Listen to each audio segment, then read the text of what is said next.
biharmasti.in।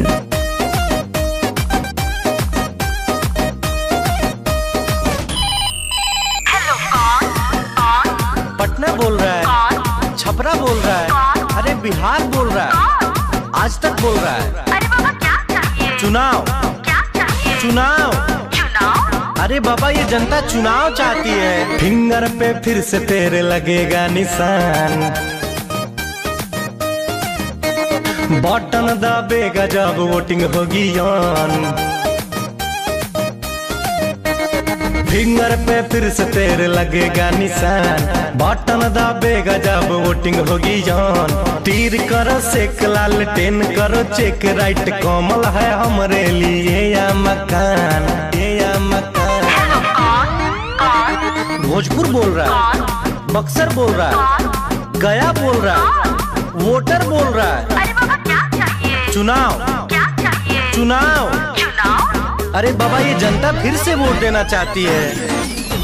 Nitish, Tejashwi, Pappu और पासवान, मोदी, अमित शाह बड़े परेशान। तीर छाप, ललटेन छाप, राणा?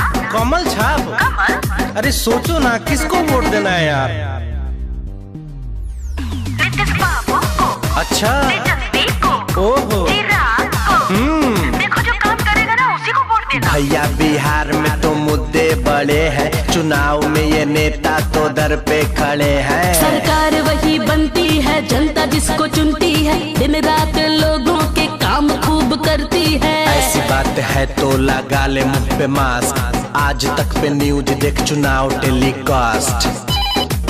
चुनाव ऑन। दरभंगा बोल रहा है, सहरसा बोल रहा है, अरे बिहार बोल रहा है, आज तक बोल रहा है। अरे बाबा क्या चाहिए? चुनाव क्या चाहिए? चुनाव। चुनाव? अरे बाबा ये जनता है, उल्लू ना बनाइएगा। जो भी करेगा अच्छा काम, मेरा ये वोट है उसी के नाम।